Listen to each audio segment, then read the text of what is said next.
Welcome to I'm Not Joking, the podcast where a behavioral scientist examines what it's like to live a humorous life.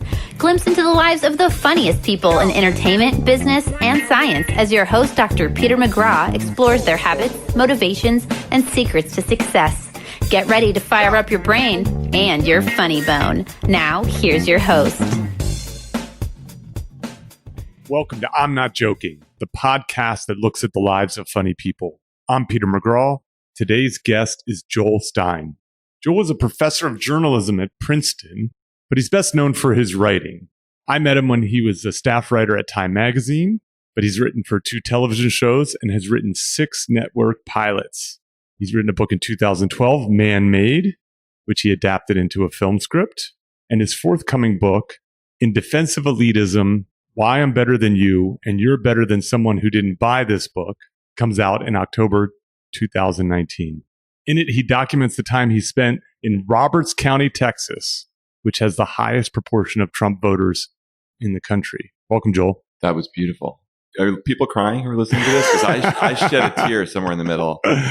Just all the memories came flooding back. Yeah, so it's good days on the Princeton campus. If you weren't working as a writer, academic, talking head, what would you be doing with your life? That's what I'm trying to figure out right now. Because I feel like I haven't been working for a while, and I need to figure out what to do next. I think I've ruled out all the things I would have done if I were younger. Which is? I was probably going to go to law school like everyone else. Oh, you're so lucky you didn't do that. I'm so lucky. All my friends who went to law school have quit law. Or a couple of them still do it, but they're miserable. But yeah, I think I wanted to be a judge or something. That's probably just from watching Night Court. What else would I have done? I don't know. I didn't have any skills. I don't know what I would have done with my life. I still am really not sure. Well, I need an answer. Okay. I would be a podcaster. Oh, I'm sort of surprised you don't have a podcast. I had a podcast once. It took me like a year and a half to do 6 episodes. Oh, I see. I'm pitching something else now. But yeah, it was like a self-improvement thing where I'd go try and learn something and improve like my marriage or something. I'd pick one thing every episode. This is very AJ Jacobs like. Well, yeah, there was a little group in New York, I guess in the 90s. We probably only went to lunch once, but we thought of ourselves as a group where we called ourselves the Stunt Journalists. Okay. The Stunt Journalists Association.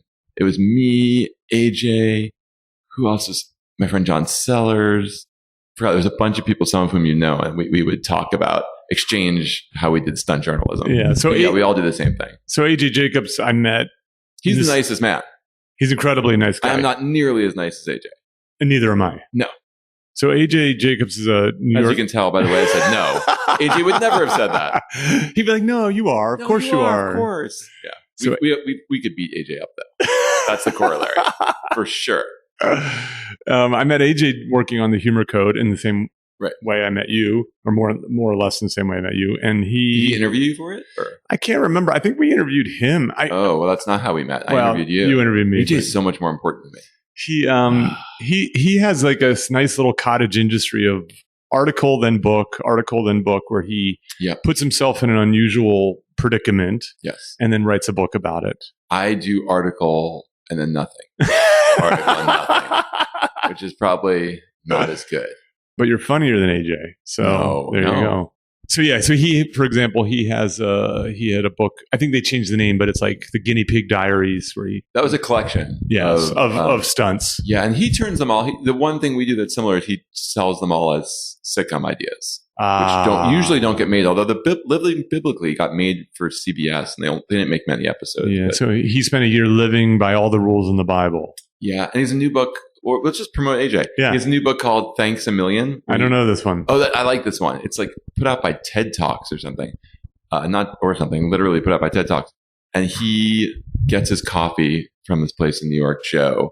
And he wants to thank everyone involved in getting him that daily cup of coffee. Mm-hmm. And so he travels all around and meets. And it's an interesting study of capitalism, if nothing else. Like all the people involved in getting you your coffee. Yeah. And we'll turn our attention to you and away from AJ. I have a couple more things to say about AJ. I have one more. Wife, Julie, great. She really keeps him in line. She's like the straight guy to his clowning in his books. AJ has a very. Let's just call him. I have his number. We can just. It'll be much better than just sitting here and talking about AJ for 3 hours. He has I feel like I could learn from this. I don't do it. He has a daily practice where he brainstorms crazy ideas. He sits on his standing desk, or I don't know if he goes outside or he just finds some time away from his phone or his computer and a notepad or notebook, and he just writes down ideas, of course, which 99% of them are completely hacky or crazy or stupid. But every so often he comes up with Thanks a Million or The Year of Living Biblically or Drop Dead Healthy, whatever his new thing is. I like to think this is how Hitler came up with the Holocaust. He just had like 20 ideas. Some of them were just about like paintings he wanted to do. And then one was kill the Jews. And he just went with it. Please tell me you're Jewish. Yes. Okay. You thrown by Joel or Stein? Which one? I'm just checking. I'm Peter McGraw, so you know that I'm not. Yeah. Remember the Seinfeld where the dentist, who was played, I believe, by, because I just saw it the other day, my son is 10 and he wanted to watch some Seinfelds. I think the dentist is played by, the Breaking Bad actor. That's how old I am. I can't think names. Bryan Cranston. Yeah. He's the dentist who converts to Judaism and then makes horrible anti-Semitic jokes and keeps saying, but I'm Jewish. Right. And he just converted. So your son is really a chip off the old block, isn't he? Wanting to watch Seinfeld episodes at 10 years old. He's obsessed with The Simpsons. In fact, we went to Universal Studios yesterday just to go to Simpsons Land. And we were supposed to go to a table read of The Simpsons today, but I screwed up the time. So we're going next week. Yeah, he's pretty into comedy. All right. Let's talk a little bit about how we met first, because was it love at first sight for you, or if it wasn't? I reread the article that you wrote. I don't think it was. I don't think you were in love. Oh, is that right? I think you have wistful memories. Really? Was I mean? Memories. Everyone feels attacked when I get written about. I think you were teasing, of course. Okay. So there's a difference between teasing and so. Funny or Dreck is the title of it. It was on the back. It was on the back page of Time magazine, May 8th, 2014. And it says, I'm a man of science, by which I mean I don't believe in God, but I'm not that crazy about science either. I would much prefer to live in a world without God or science, where we just didn't ask so many boring questions about everything. I stand by that. I totally stand by that. It holds up. Yeah. So in the article, we did a collaboration where you submitted a group of jokes that you were struggling with. Oh, yeah. There were real jokes when I write a column or anything, I have alternate jokes. Alternate punchlines. Alternate punchlines. Or alternate jokes and punchlines? Sometimes. Okay. Often just the punchlines. But sometimes it's the setup and the punchline. Yeah, and so you were relying on your editor to help you choose. I'll run them by anyone around me. And my wife used to be into it the first few years of our marriage, and now is just annoyed by it. So I will bother whoever I happen to be emailing with at the time, and I'll just it's an A/B test or an ABCD test. Right. I'll just send the 4 out.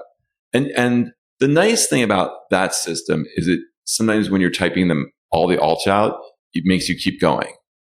And then you'll just get a way better one by the time you get to the 5th or 6th or 7th, and then you won't even have to bother people. Who do you bother? I will literally whoever I happen to be emailing with. Hey, while we're talking. Okay. So there's a chance I could have received one of those because we were emailing setting this up. Well, you might have dropped it in, or this is back when you were doing this. The ones when I was emailing with you were all things I was considering for that column. They weren't made up for this test. I see. These were all real. I see. Yes. And so what we did, or when I say we, I mean the Humor Research Lab was right. We also where were they located? The Humor Research Lab was headquartered in Boulder, Colorado. Boulder, Colorado. Yeah. And Joel, my co-author on the Humor Code, Joel Warner, he submitted some punchlines also. So it was like a little bit of a competition. And I think he won. I don't think he won. I mean, I could look back at this. He definitely beat me on several. I know your editor fared well in terms of her prowess in picking. Well, she's now the editor of Vanity Fair. Oh. But she didn't bring you over. She's not brought me over. Wait, because she can pick better jokes than me. Yeah. She doesn't need me. But that was fun to do. And you were a good sport. And you teased a bit in the article that it wasn't mean. I retract all my teasing. No, teasing is a form of affection. I hope you didn't do that. I have, yes. There's a friend of mine who died a couple years ago, but he was a sitcom writer. And he was the best at just picking you apart in a way that made you feel seen. Because a big part of really successful teasing is, I mean, the thing that makes my son laugh the most when I pick on him or made me laugh the most when my friend Marsh would pick on me is when he would notice something about me that I hadn't even noticed about me. I see. And just pick on that. And you feel loved because you feel seen. Well, the saying I always have is I don't tease people I don't like. Right. I tease people I like. Yeah. And, but teasing does serve a purpose beyond expressing affection. It is a way to guide. Sure. And give feedback. Yes. In a way that's meant to be kind of uplifting versus just straight. It couches criticism. Yeah. And especially if it's something you didn't notice about yourself, you both feel seen and you have a chance to kind of correct it. Do you have an example of that? Of something that he noticed about you that you were unaware of? Not right now. Okay. If you come up with, email it to me if you come up with it. Just cut it into this part right here. I'll try and use the same exact tone I'm using now. So you're not doing that. You're not doing that the time column. The time column. No, they got rid of me when they switched editors. Do you miss it? I do. I really missed writing a column. It was a weekly column, correct? So that you had a regular deadline, you had a regular practice, preparing for it, and now you're just adrift. Totally adrift. Well, I mean, if I wasn't, would I be here? It's true. You were surprisingly easy to wrangle for this. I was here an hour later. Yeah, I got nothing going on.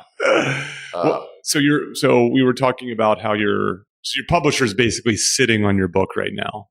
It could be out. That's the way she would see it. But they're working hard right now. No, they're not. Putting ink on paper and marketing and sales. I don't understand it, but it takes a long time. Let me just tell you this. All right. Allow me to say this because you have a publisher. I do not have a publisher. I think I'm going to I've come around to disagree with what you're about to say. Okay. If I can pre-disagree. Please. Yeah. Yeah. Do you want to say why you disagree? Yes. You're going to say it's a ridiculous amount of time between when you finish a book and when it comes out. Yes, because I've experienced this myself. It's shocking. I've experienced it as well. And you're like, what was that year about? Right? So I'll give you the timeline for the humor code. You can give me the timeline for In Defense of Elitism. We delivered our book on time, 1 minute before the deadline, December 31st. That's so naive of you. Whatever. Go on. That's fine. Yeah. But we did it for ourselves as much as we did it because it was our first book and we were excited. The book so then I think the book came out 16 months later. That sounds about right.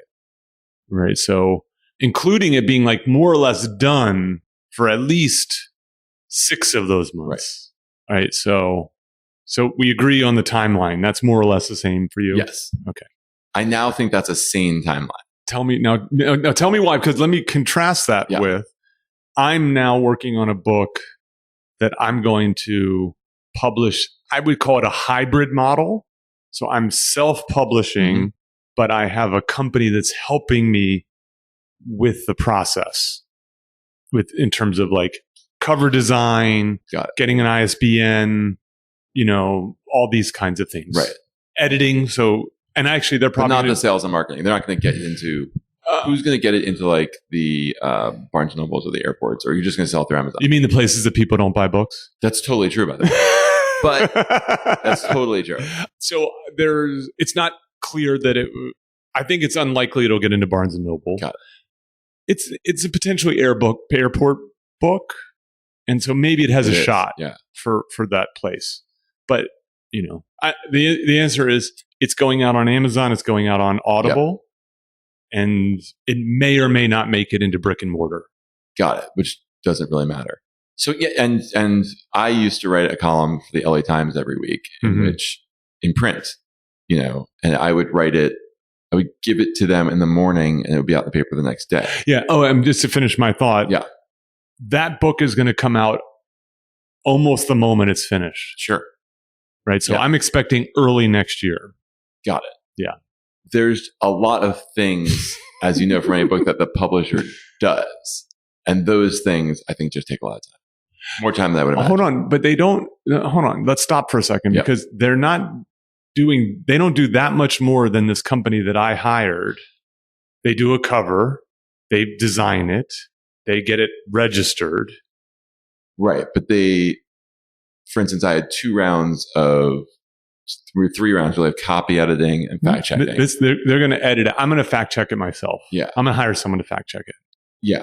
Okay. So that's going to take you a little bit of time. That fact checker is going to cost you X number of weeks, probably, right? Yeah, I think so. I mean, yeah. Budget. I don't make too many grandiose claims. I think I'm pretty. No, but the tiny mistakes I would make, like the year Andrew Jackson was elected, or spelling of someone's name, just those kind of level of. I know, mistakes. But 16 months. The issue is this. I think you're being too generous. I think Joel. It's the sales team and the marketing team, and the issue is this: is that the publisher is serving themselves. What they do is they slot it into their production schedule. But it has to do with when they think it'll sell the best too. I don't think that they have any real data. They're not data driven. You don't think? They have like weak intuitions about when it's a good time, especially because they don't know what the competitive forces are. So they're making a guess based upon when other books are coming out and not, and so on. Right. I will walk out of here in defense of the publishing industry.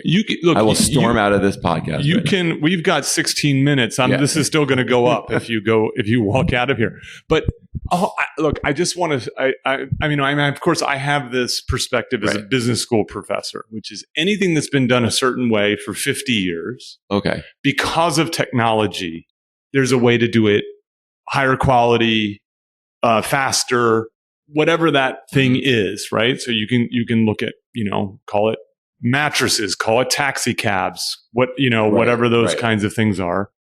And the advantage that these publishing houses had at one point in time was they had printing presses. Right. And they had an ability they had the supply chain. Yes. And now they don't. Yes. They're not the only ones with printing presses, and they certainly don't have they don't have the supply chain the barrier to entry locked is up. Gone. And at the same time, they've been hemorrhaging staff. Yes. Right. And they've been, cutting their costs. And so a lot of what they used to really bring, which was very high touch, and I do believe that good editors provide value. Right. Ours certainly did. But they're woefully inept at any sort of data-driven decision. Right. So in a world of minimum viable products, in a world of testing, all these things, they're averse to that.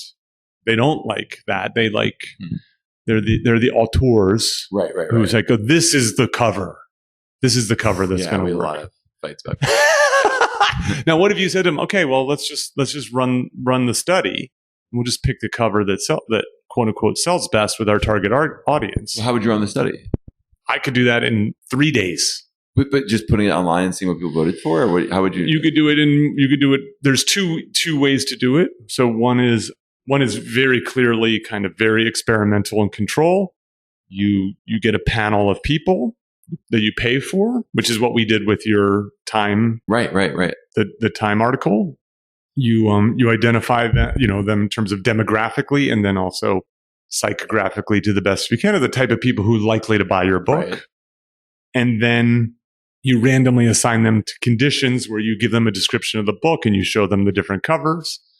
Each person sees one cover, and then you get judgments and behaviors associated with it. So I tested the shit out of my subtitle for my book. Did you really? I've already picked my subtitle, and I did it based upon, I probably ran 4 tests on it. And I love that stuff. And we didn't do now I'm mad. We didn't do any of that stuff because it was just me against the sales team. And what I did also, if you want something behavioral, what I did was I just had a little line that says, when this book comes out, would you like to receive an email alerting you to it? Please give us your email. We won't share it with anyone. Right. You totally shared it. No.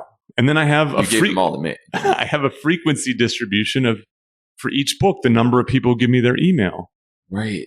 And so now I have a behavioral measure of interest also. So that's the first way to do it. Why are publishers not doing that? Honestly. They don't think like scientists, first of all. But there's someone there who does. And they also they don't think it's a classic problem where people think that data is good, but I'm better. So every TV executive also thinks that way, but they also test everything when you make a pilot. Yeah, I think at this point, bigger stakes. Of course, we could start on TV and how TV is doing it wrong also, but that model is changing so much for these reasons. You know why? because something was done a certain way for 50 years. Right. And then here comes technology. Right. Think about what Netflix is able to do.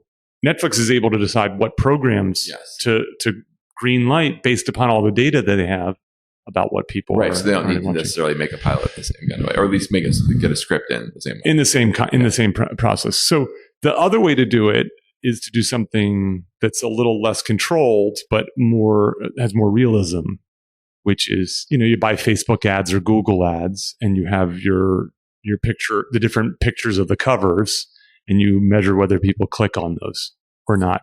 Oh, wow. And so I'm sad. Joel's making a sad face. Sad. I would have liked to do all of that. Would you like to continue to defend your publisher? Look, here's the issue is I get that of course publishers provide value. It's just the cost of the value they provide. Right. And here's the thing that I actually think this is where the value in publishing is. It's not the printing books, because other people can do that. It's not in the cover art. It's not in the editing. It's not, because all of that stuff could be outsourced to very capable freelancers who've lost their jobs, who used to work for who they're using anyway. for Penguin anyways.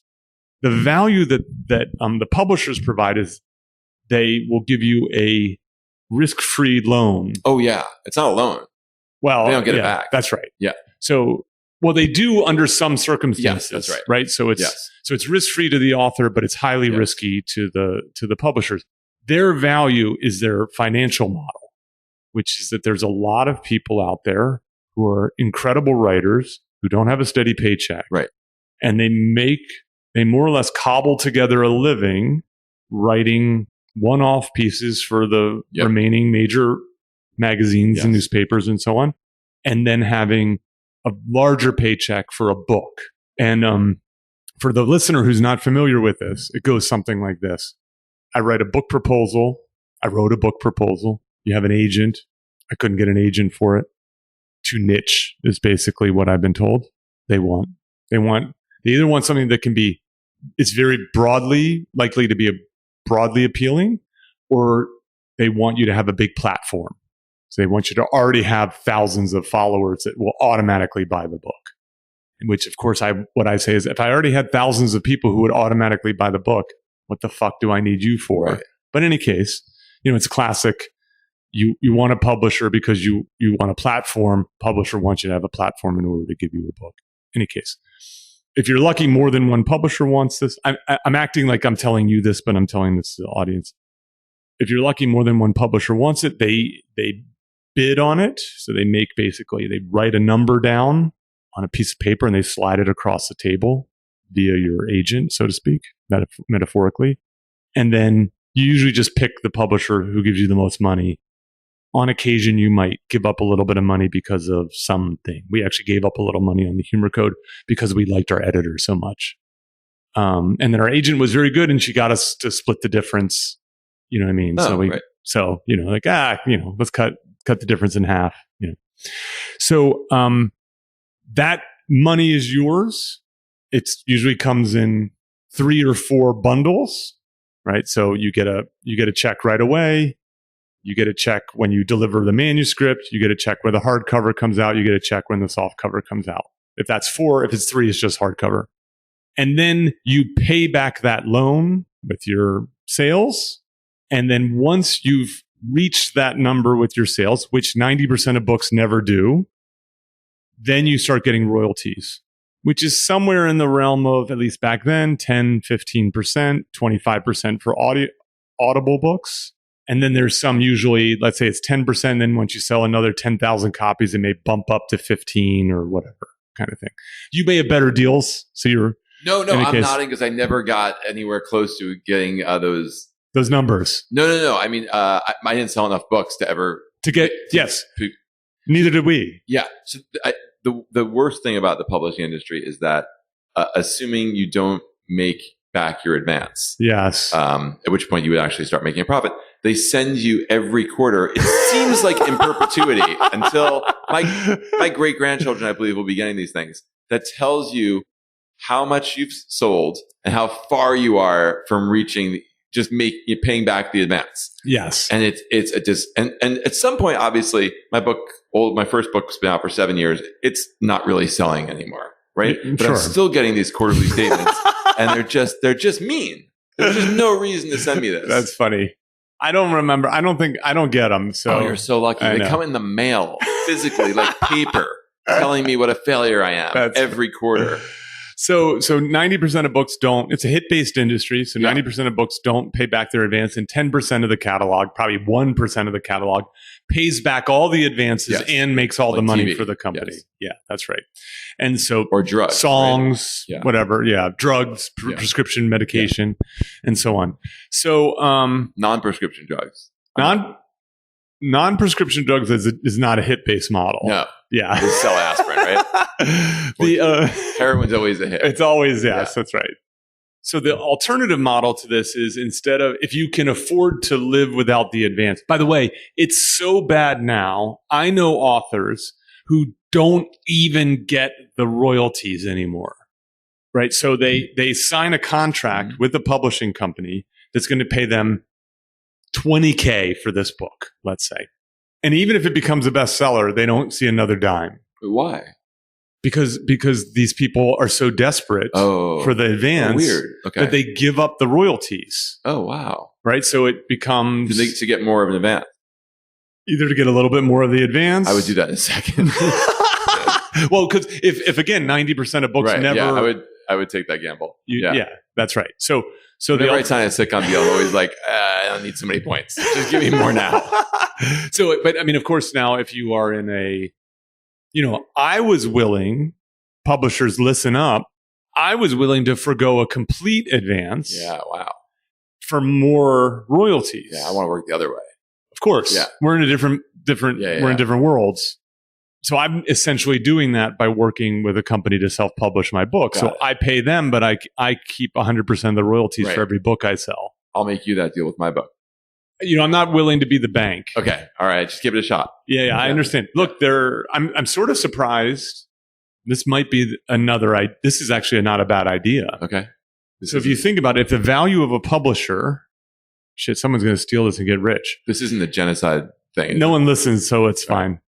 If the real value of a publisher is that they basically serve as a bank. Right. Why not start a VC firm for books? Yes. There's no money in it. Who wants to do that? That's fair. Yeah. That's probably right. Okay, so let's talk about in defensive elitism. Yeah. It sounds like you had fun doing this book. And so yes, I did, for sure. The thesis of this is, you tell me. I have an idea. I haven't read it, obviously. You know what? I'd love to hear yours because it's not too late for me to change it. Yes, it is. It is actually, yeah. So, look, all the books are printed and sitting in a warehouse right now. So true. Waiting to be sent out. How much does it cost to print a book? I have some idea because my book sold so poorly in my first book that they called me and they're like, well, we're going to turn them into mulch. That's horrible. Would you want to buy some? Like on deep discount. It's like $2 a book, right? Yeah. And I was like, this is a weird offer you're making me. After you paid me to write this book, you're asking me to buy them. I hope you did. You bought some. Of course I did. So I bought some. And how many did you buy? Well, that was the question. So I said to my editor, how many do I buy? And he was like, I don't know. It depends how many you want. I'd buy 100. 100's an excellent choice. He wasn't giving me a number. And I thought 300 was a reasonable number. It's hard to give away 300 books. It's harder to physically store 300 books. I came home one day and literally I couldn't walk in my front door because UPS had blocked my whole front door. I had no visual concept of what 300 books That's a good point. That's very funny. Because it's like a case has 20. Yeah. A box of books is 20 books. Yeah. So I still have a lot of books. I wish you brought one. I wish I brought 40 of them. I have, okay. So this is now. So yeah, what do you think it is about? This is a great test. All right. So you're more of an elitist than I am. Yeah, for sure. Right. So I'm a state school guy. Yeah. You're an elite university barely wearing guy. Pants, right? Are you wearing pants? I'm wearing a burlap sack. Yes. Okay. But I think it's this idea the idea essentially is like, okay, let's hold on a second, people. We need elites. Right. So I'll use my own personal case of this. I like that you deduced the book is "We Need Elites." No. Well, from the title. I'm gonna get into it. It's definitely state school. Is that I'm going to use Cambodia as a case study. Oh, it comes up in my book. Oh, it does. Yes. Okay, perfect. So Right in the 1970s, there's a genocide, and in Cambodia, and unlike many genocides, it's focused on the sort of the intelligentsia, right? So teachers, doctors, lawyers, accountants are murdered, wiped out, entire generation. If you had glasses, if you could read. Yes, exactly. And okay, so that happened 30 plus years ago, 40 years ago, 40 years ago. And Cambodia has not recovered yet. Turns out Cambodia is full of the nicest people. And that tourism is going well. It's not a great example, but yes, that is my point. No, it is. I think it's a great example. But no Nobel laureates. But you can compare it to Vietnam. Right. That didn't have this happen. And Vietnam is a bustling metropolis, a vibrant country beyond just tourism. It is not a great filled idea. with equally nice people. Is that right? That is exactly right. It is not a great idea to kill all of your experts. Yes. It isn't. Yeah. It's been proven time and time again. Yeah. And so the idea is that we need scientists, and we need educators, and we need accountants, and we need people. I feel like there's been a movement against anyone, the whole idea of the democratization of expertise, and the fact that all you need is your own gut, which is deep baked into certainly America, but a lot of cultures, I think is growing along with populism and an anti-democratic fervor, and it scares me. I see. And so how do you defend elitism in this book?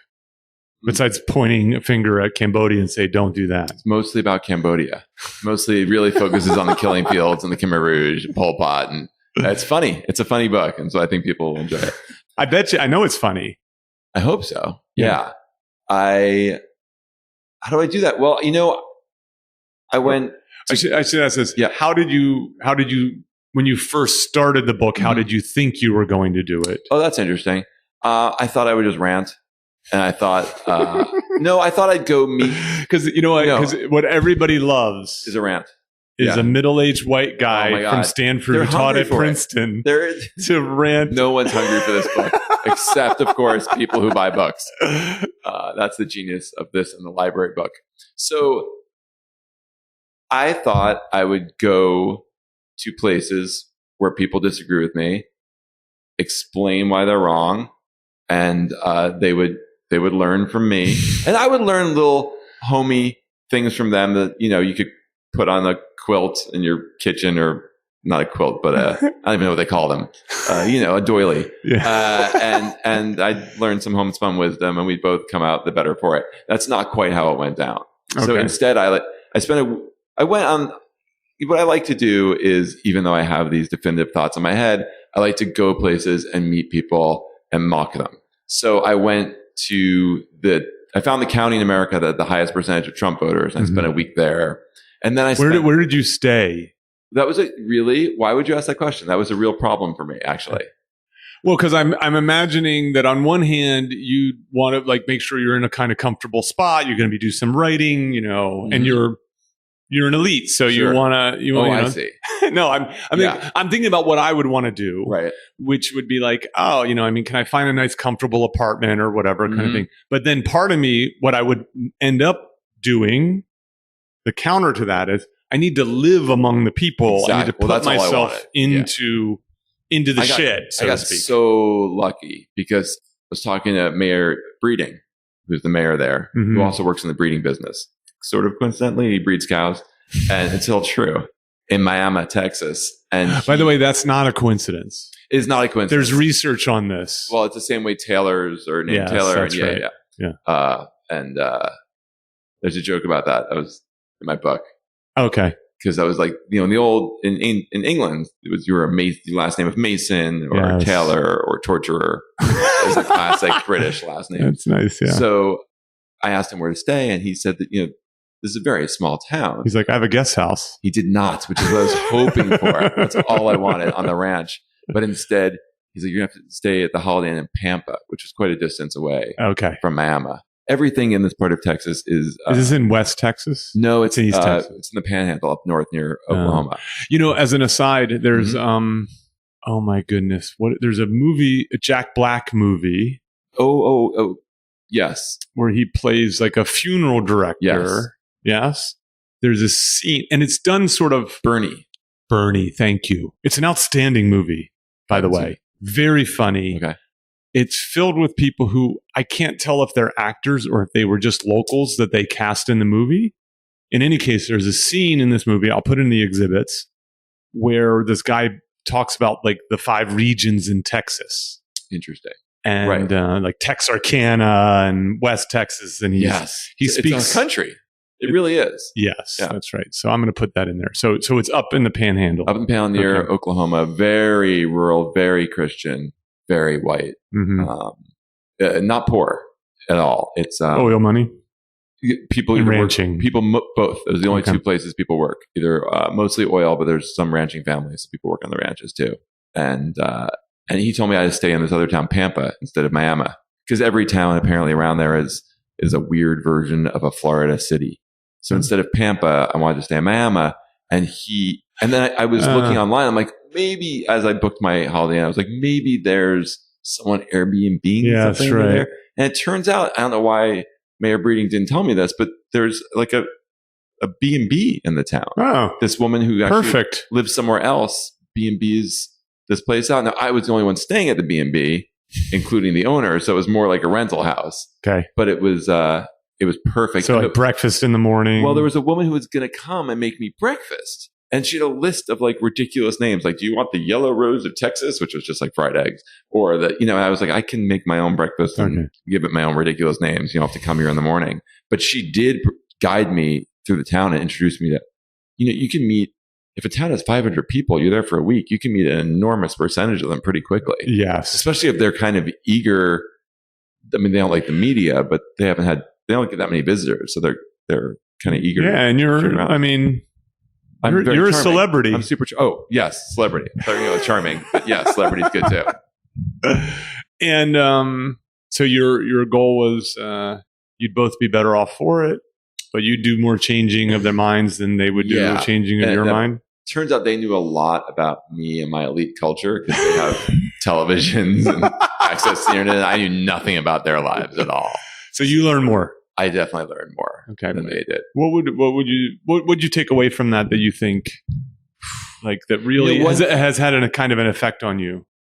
One thing is the reality of white Christians losing power in relationship to other people and what they had, and the just general existential threat they feel about this loss of power, and And which is happening throughout Europe and and the US, and kind of not. I don't know, it's intense and it's real, and I think that struck me.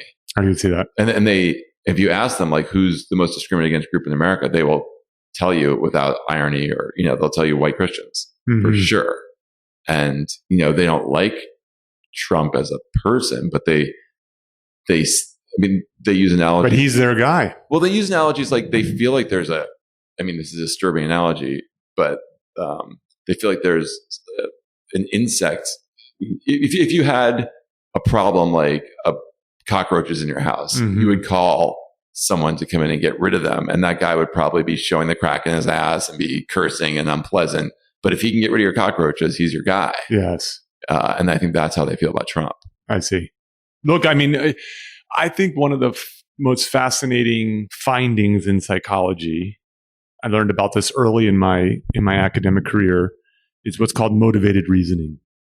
And that is that humans are they're not reasoners in the way that Plato and Aristotle and the great philosophers were reasoners, where they just very carefully weighed the pros and cons of things and then came out with this is wrong or this is right, or whatever the righteous path is.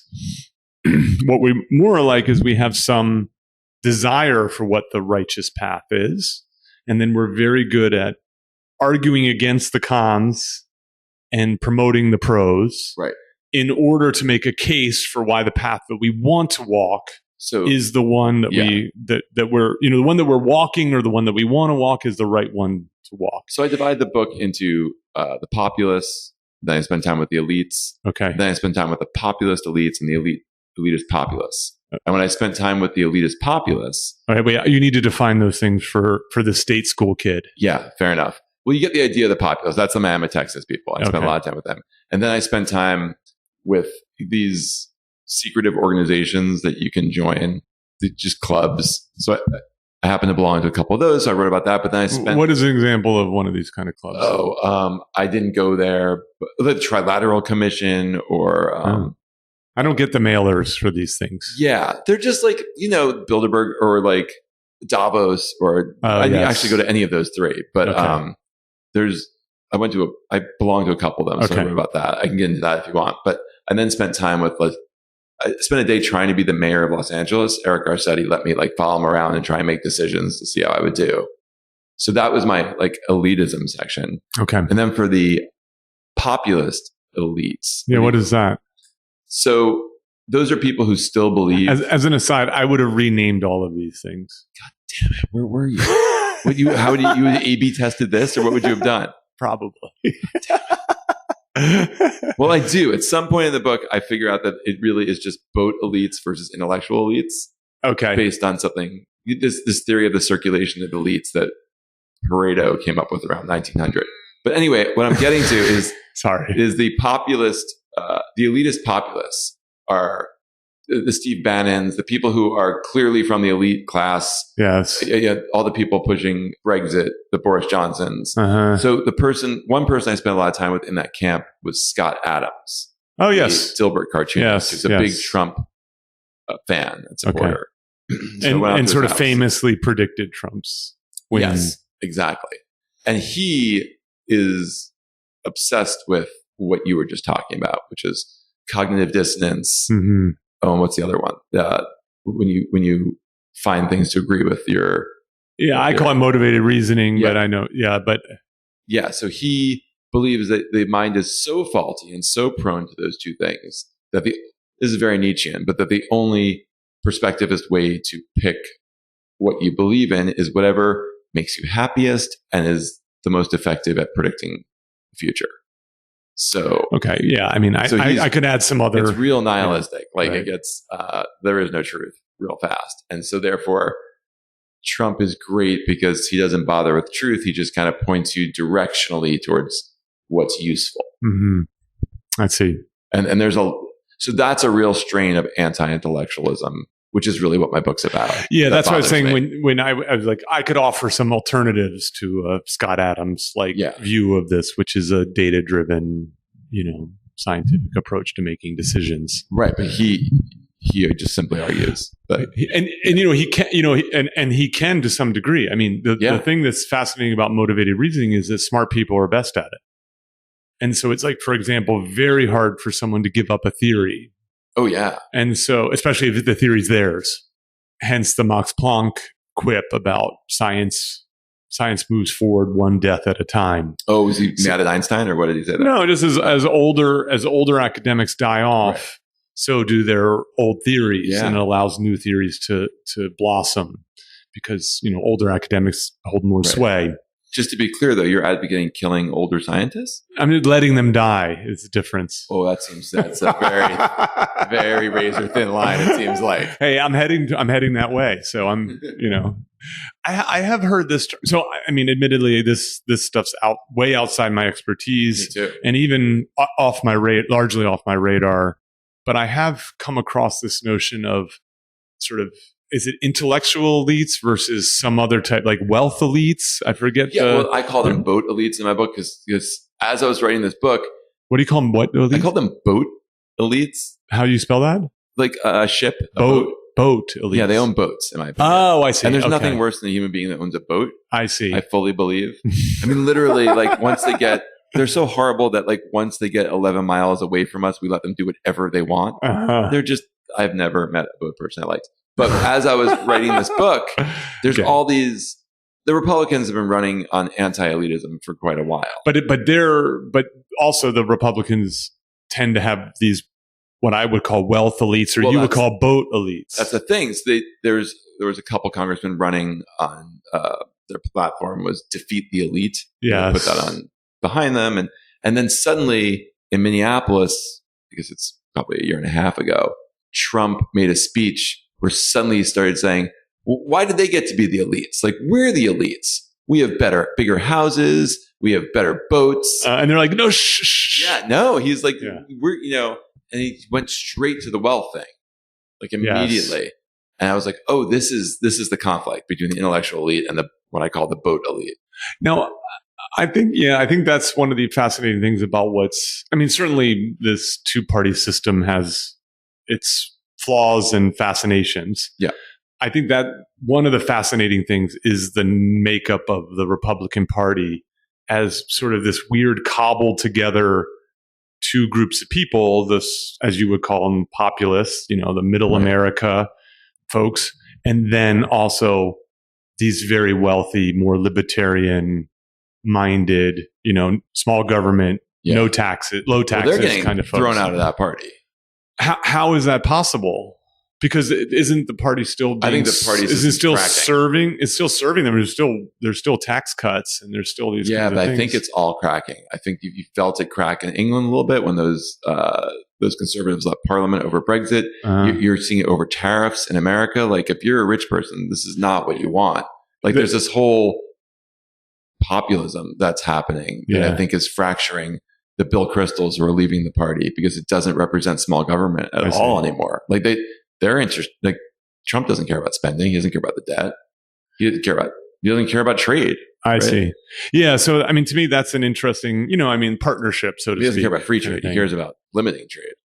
Yeah. Because he cares about votes. Yeah. Is this the least funny of your podcast? It's actually the most I've talked about politics. I usually stick. Well, I would never ever would write about politics. I didn't write a column about politics for the most part. And it just, the times we live in got so, this wasn't the book I intended to write. I was writing like a bunch of funny essays about growing up. Okay. And they felt, and it just, because it felt like the wrong thing to do. Just felt boring. I mean, maybe it's just that we've given people besides straight white guys a microphone now. And so the straight white guys stories just seemed, I don't have any particular trauma I've been through or, anything I've really overcome. The stories just seemed shallow. They seemed empty. And so then I was like, what else am I interested in? And, I wish I was living a time when I wasn't interested in politics, which is the time I used to live in. I don't know. I think we're going to pivot here in a moment, but my opinion about this stuff is I'm not that into it. And the reason is that I made a decision many years ago after a very difficult, basically life with my mom. After she passed, I made a decision that I was going to no longer let things I can't control make me unhappy. Oh, I totally think that's wise. It doesn't mean you can't be interested in it. Yeah, that's right. So I keep a lot of the politics, especially the national stuff, at arm's distance. I know what's going on, but I'm not as because it upsets you, or it can upset you. Yeah, of course. Of course, but I still know what's going on enough, but I'm distant enough, and it's not frequent enough that it has very little effect on my happiness. However, I am a bit of an optimist, and I should be. Like, I was the state school guy who, like, my life is way better than it ought to be, and I feel similar, because I didn't have to go to a state school. And so, look, I'm happy I went to a state school, but now it's part of my identity, right? As a overachiever, kind of thing. In any case, I like to think of, I'm not naturally talented like you are, Joel. Yeah, I need to work hard. Good. Okay, we finally got you to say it. We're done here. I think that in the long run, this just might be good. I think when you look at the history, first of all, we can't look back at the history of this country and think of it wistfully and as this wonderful thing. Like, there were times in this country we had a civil war. This is my least favorite argument. No. Yeah, we have had presidents assassinated. We've had, Like, we've had churches bombed. We still do. we've had a black president also. Like, you know what I mean? That's on your list of awful things. No, I'm saying is like, what I'm saying is like, there is progress, but it's not always smooth, and it's not, I think. But one of the things that I think helps with progress is to have people involved and voting and caring and doing this kind of stuff. You're making a face, but I think like the fact that people are pissed off and getting involved politically, and there are people who never would have run for office 5 years ago. Like, I'm optimistic. Like, I think this is part of what progress looks like in a sense. And so I think it's good that people are involved and starting to do stuff and not asleep at the wheel. Like I think that they were for a long time. I would like to go back to being asleep at the wheel.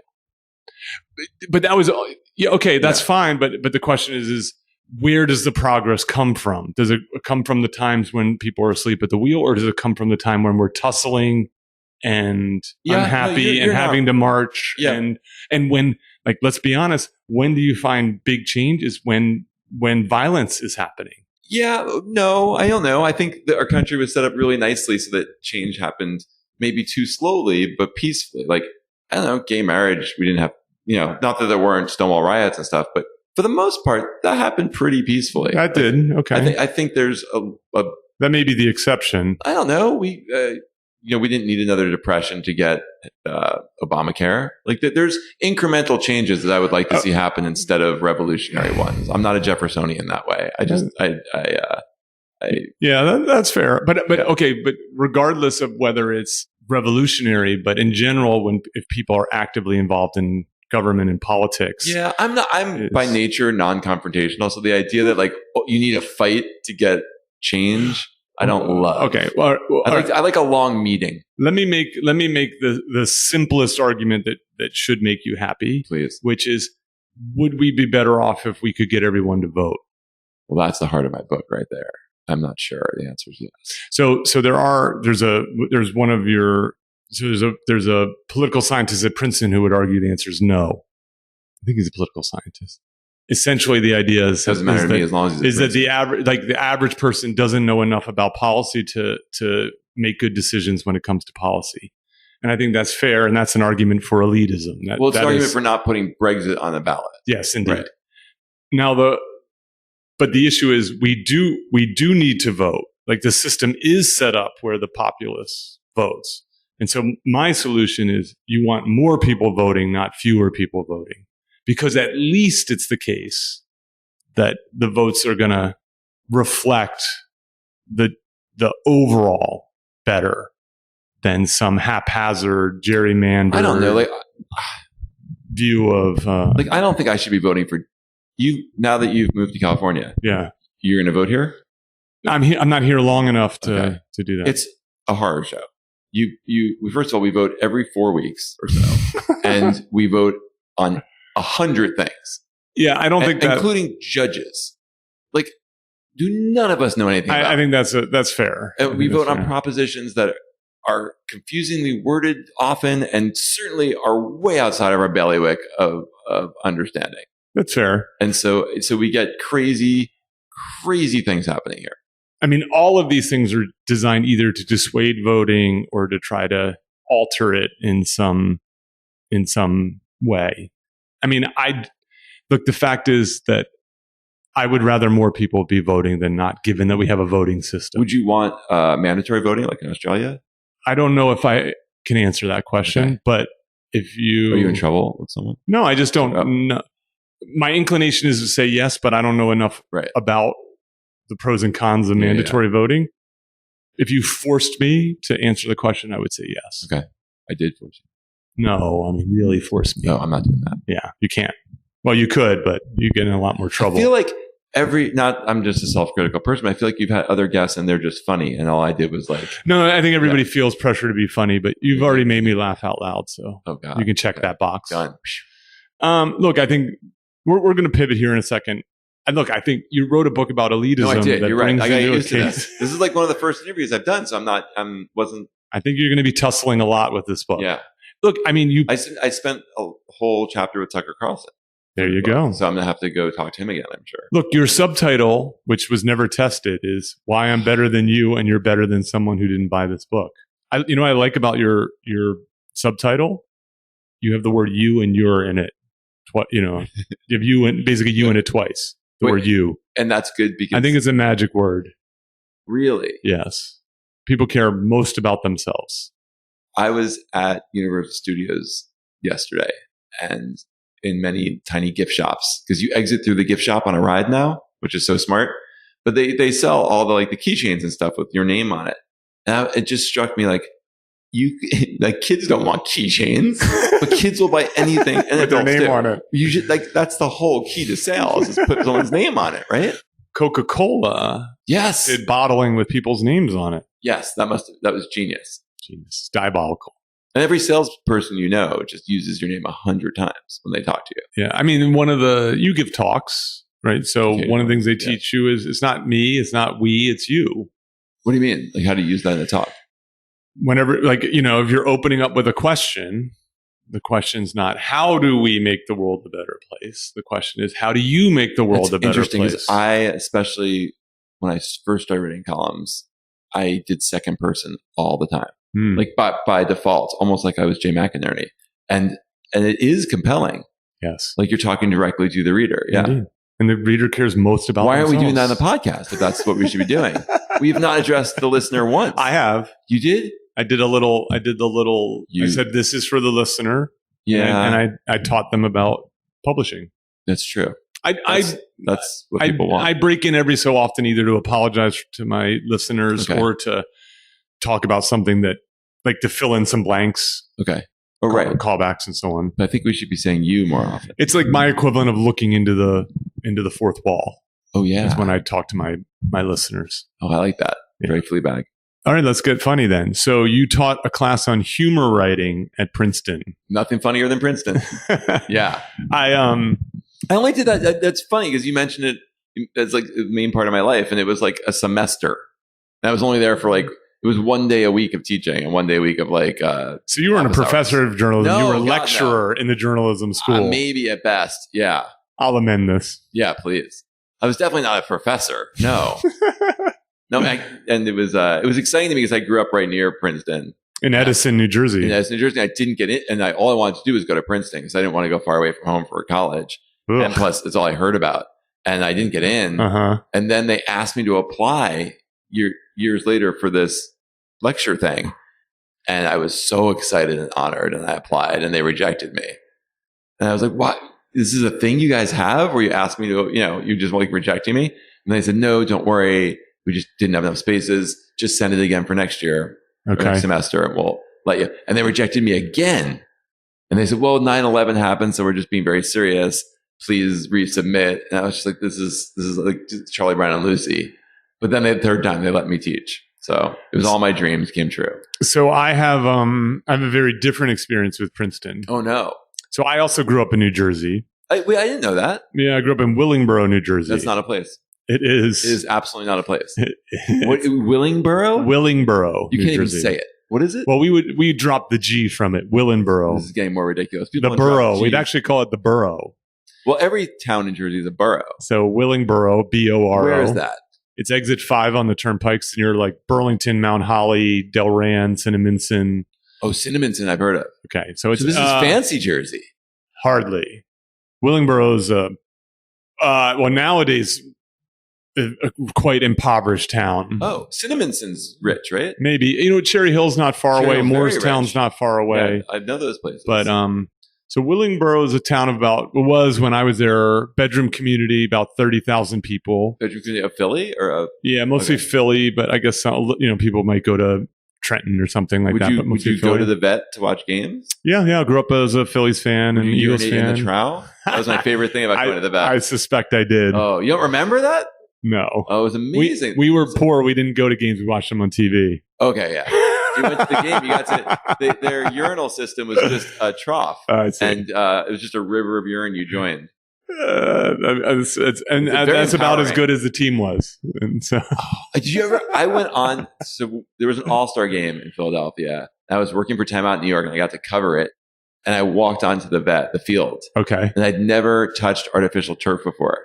And it is like cement with a thin layer of like, yeah, it's improved a lot. Great, but I couldn't believe people did anything on it. It's unbelievable. Yeah. It's really gotten better. It's now these turf fields are almost like grass, and they're spongier too. So okay, you're from Jersey, and you were at Princeton. Heartbreak. I never aspired to go to Princeton. It never was in the. Did you not see Risky Business? I did, although, I mean, look, for me, I had my mom never went to college. My dad went to 4 colleges in 5 years. Okay. I saw his report cards. He wasn't exactly lighting the world on fire. My sister didn't go to college. Not everybody in my family went to college. So, maybe half. And it tended to be the man. So, for me, my college decision was like pretty easy. Like, I was like, oh, I guess I should take the SAT. Took the SAT one day and scored pretty well because I was good at that kind of stuff. I had decent grades in AP and honors classes. And so I applied to what was then Trenton State College, which is now the College of New Jersey, and Rutgers. And I got into both, and I went to Rutgers. And so it was just this is almost everyone I went to. Not anymore. Like nowadays, of course, people are working like crazy to get into Rutgers and to do all the, you know what I mean? Like it's a anxiety inducing experience. For me, it was like, I need to stay in state. I need to go to a state school. I'm going to do this. So I went to Rutgers, which is up the road from Princeton. And, we just resented those Princeton elites. You know what I mean? Like, of course, right? Have you read, I'm interrupting you. Please. Finish your story. Oh, good. Have you read the short story by, oh my God, the comedian, I'm blanking on his name. He wears glasses. Oh no. So he has a story. I'll think of his name in a second. Okay.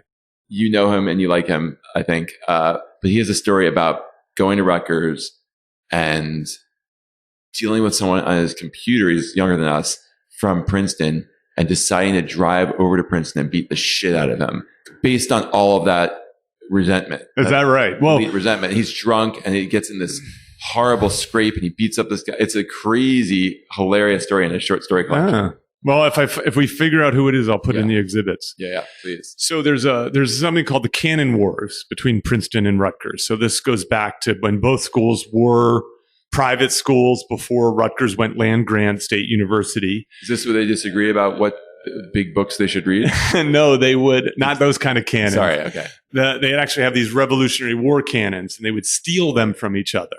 Wonderful. And so what has happened is on both campuses, these cannons are now sunk into the ground in cement, so they can't be carried off. That ruins the fun. That's idiotic. So what happens is that people will now go and paint the cannons. Okay. But it's asymmetric. That is, Rutgers kids, really want to, i.e. me, the night before I graduated from college, drive down to Princeton with some red spray paint, sneak onto campus and paint the and the Princetonians don't care about your. Of course, they don't care. They don't care at all. Well, we had a rivalry about an axe. There is a rivalry about an axe. This is Stanford and Berkeley. Yes. But it's symmetrical. It's symmetrical. They equally care about this axe. Yeah. And try and steal this axe. So, I came from my neighborhood basically underwent white flight while I was growing up there. Oh, interesting. So what age was it? This was 80s. I graduated in 88 from high school. So it happened in the 80s. It started in the 70s and it happened in the 80s. Is kind of upwardly mobile black families were moving from Philly, Camden, and Trenton into this suburban community, good schools, nice homes, affordable. Is a Levittown kind of community. And then, as tends to be the case, the white people started to leave. So when you were in high school, was it still majority white or not? No, majority black. Okay. And then I went to Rutgers, which is a very diverse campus. And was your social circle? About 50-50. About 50-50, so it's somewhat diverse. Okay. Yeah, yes, at least ethnically. Yeah. Yeah. When you say at least ethnically, you mean not financially? I think financially the band, I was probably on the low end of the band, but it wasn't like the kids that we thought were wealthy were not wealthy, Yeah, that's right. And then like religiously, like, there weren't many, there's like, I remember one Jewish kid in my class. Yeah, that's all you need. He's going to become valedictorian. He wasn't as funny as you. Yeah. So I went off to another state school. I did my PhD at Ohio State. Right. And when I was graduating, I looked for academic jobs. I couldn't find anything. And so I had done some work for Danny Kahneman, who's basically one of the fathers of behavioral economics. He subsequently won a Nobel Prize in economics for psychological insights into decision making. I had done some work for him. I emailed him. He was at Princeton at the time. And I said, "Hey, are you hiring for your postdoc this year?" And he gave me the job on the spot. And so I had this kind of prodigal son returns experience. Wow. Coming back to New Jersey after having lived in California and Ohio for many, many years. Not excited to come back to New Jersey, but very excited to come to Princeton. Sure, me too.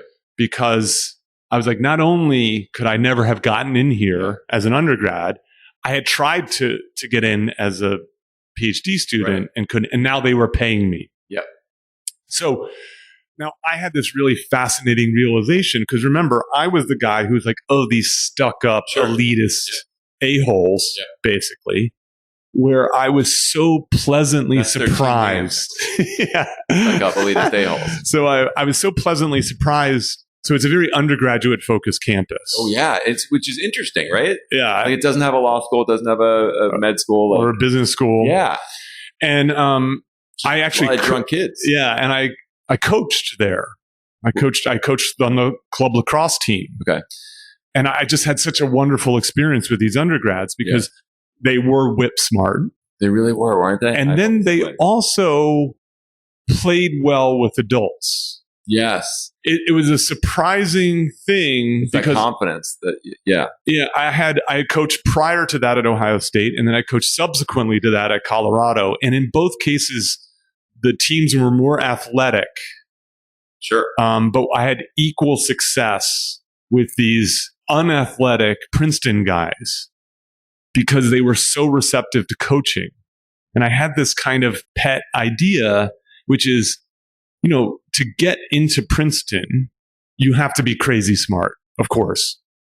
But you also have to, you got to be pretty damn smart. Yeah. And you have to be hardworking, of course. Yes. But you also have to play well with adults. That is like, you have to see adults as a path to the thing that you take advice, you take coaching. I would put those two things ahead of smart, actually. I agree with you, actually. I think that what the Princeton kids were, they violated every stereotype that I had of them. They were super emotionally intelligent, and they were really very warm and friendly. And they were, of course, I had only a subset of all the students on campus, but like I would, in a huddle, I would tell these guys what to do, and they would do it. Yeah. And we would win.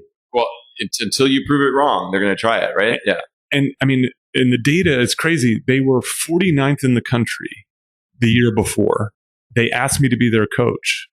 We played in the national championship game. What are you doing here? Why aren't you our national lacrosse coach? Because it wasn't me. It wasn't me. Like any coach could have done that. But they had a coach before you? No, they didn't have any coach. So they went from zero coach, 49th in the country. I will opt for this film right now. It's a great story. It's actually a ragtag team of kids without a coach. It's actually a really fun. Yeah, it's a really fun little story. It's actually one of my best memories of my time there. Yeah, was this group of guys? We'll call it the opposite of Rudy. By the way, people love those stories. They do. It's usually like an underprivileged. It's not like the Princeton lacrosse kids. That's fair. It should be a football. That's fair. Yeah. But everybody loves that 49-1. We lost in the national championship game. To whom? Navy. Any case. What is their team name, by the way? They're the Tigers. No, that's Princeton. What's the Navy people? Midshipmen. Come on, really? Yes. Midship people, it should be. But, yeah. Joel, you really are very clearly a not only a writer, but a journalist. Thanks. Because we're bumping up against one of my limits, which is how much I allow myself to talk on this podcast. Oh, right. I like to hear from others more than talk. I know, but I appreciate that, but I'm gonna for the last few moments, I'm gonna turn it back to you. So you get your writing gig. Mm-hmm. Actually, you get your teaching gig. to teach a humor and writing course. And how do you teach people to write humorously? Oh, I think of humor as math. And, I was on this show called I Love the 80s. Oh, yes. And so it was a small class of 14, 16 people or something. And you had to apply, and I made them write an essay. So it immediately limited them. But because I was on a TV show, everyone wanted to be in this class.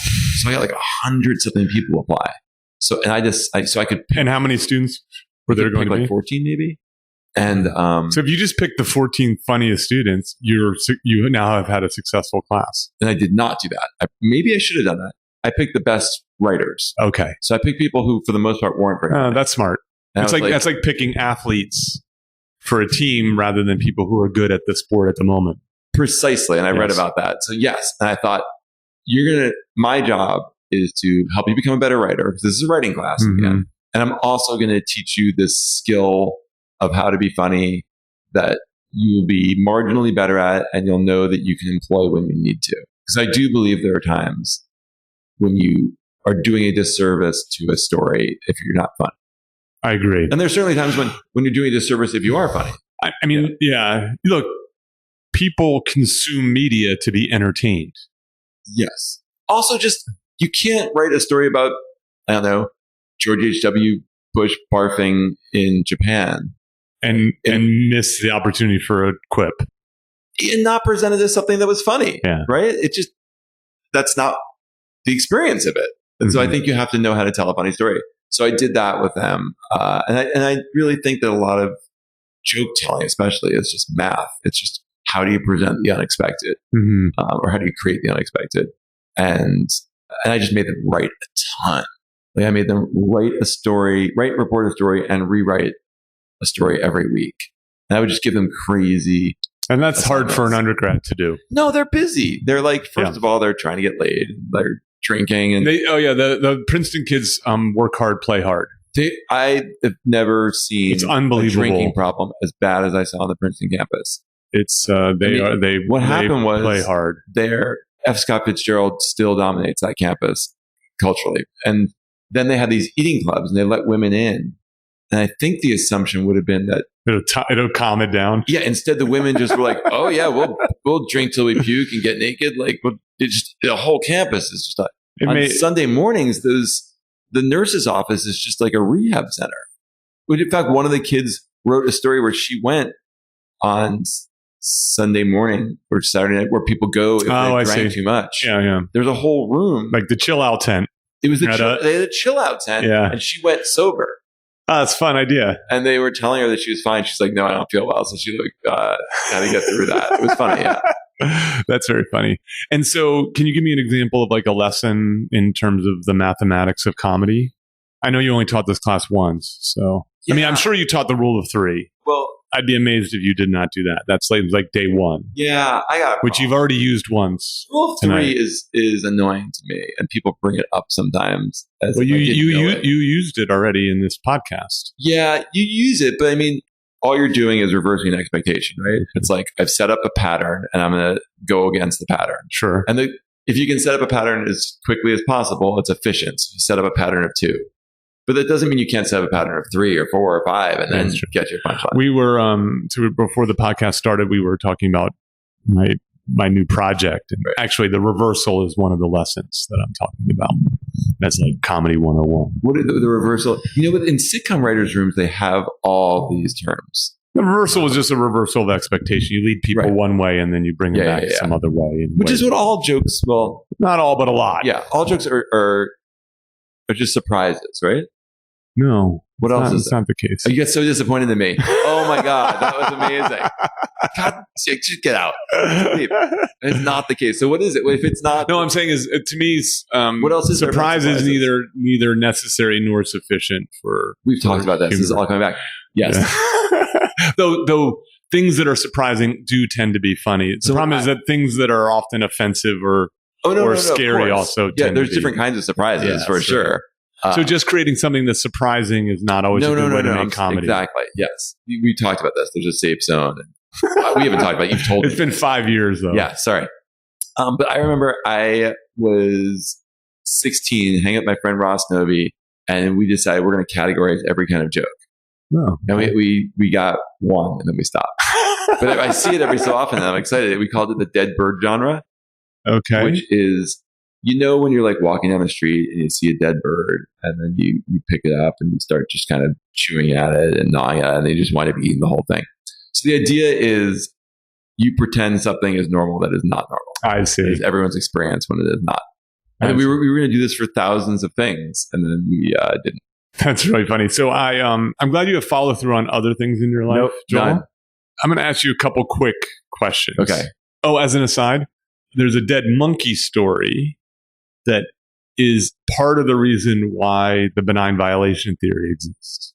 Okay. And the joke is, I've already given away the punchline. Why did the monkey fall out of the tree? Because he was dead. Right.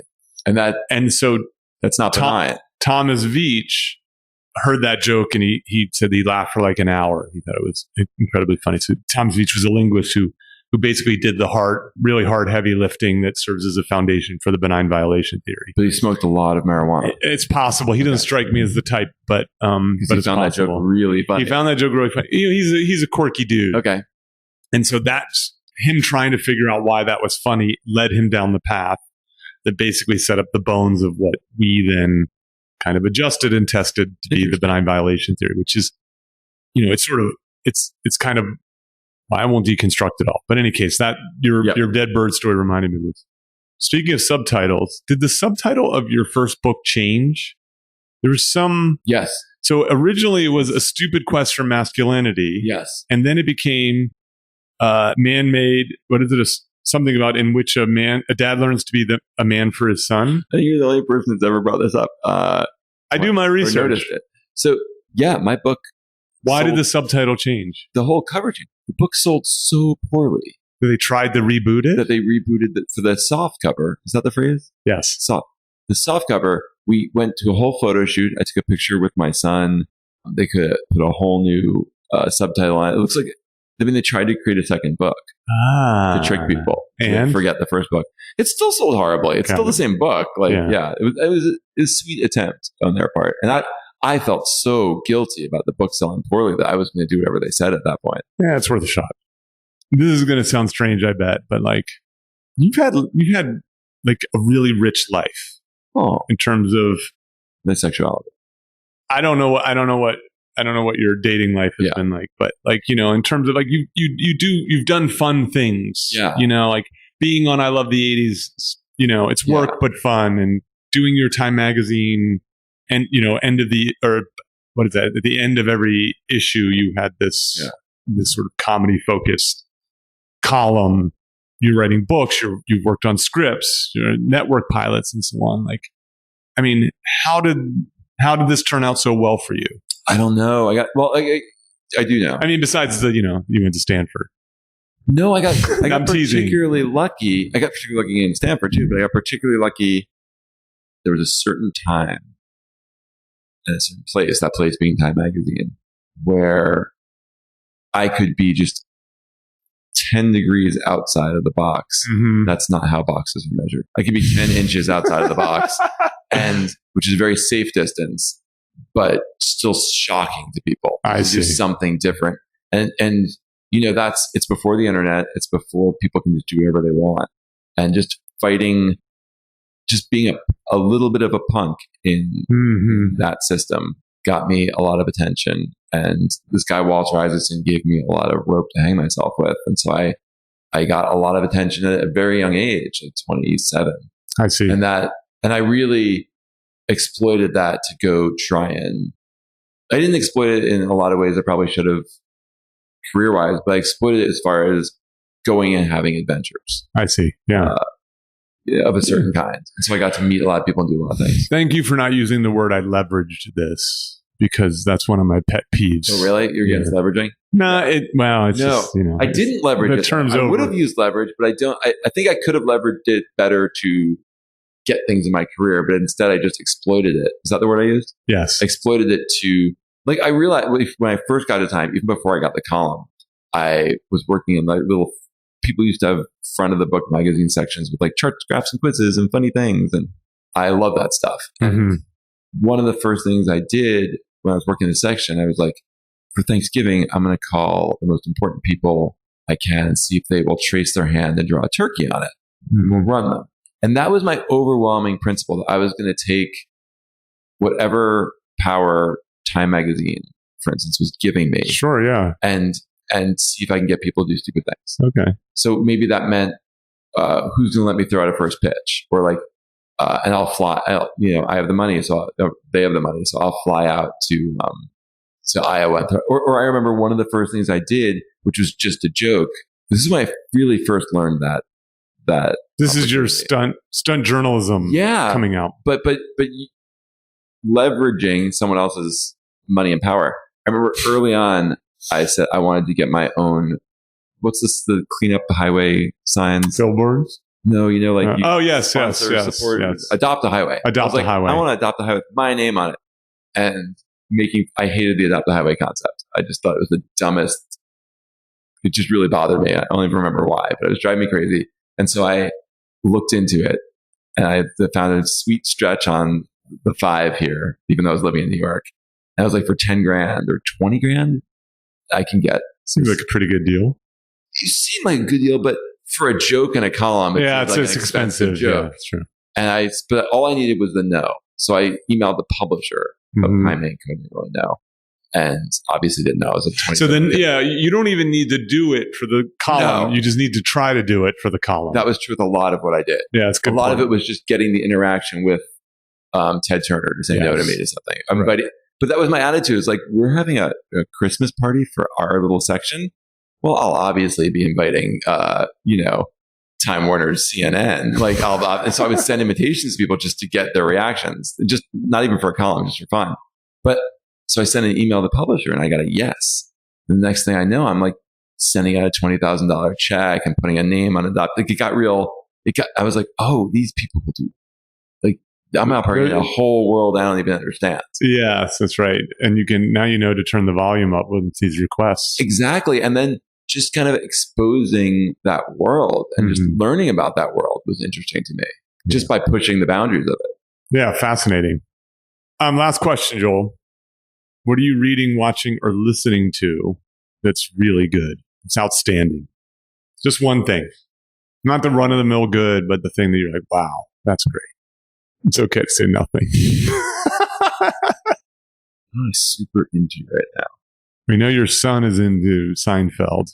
No, he's really into The Simpsons. Simpsons, right. What are you into right now? It's funny. You're the second person to turn this around on me. I can't remember. It was recent, though. Okay. And I had to say that at the moment, I'm not.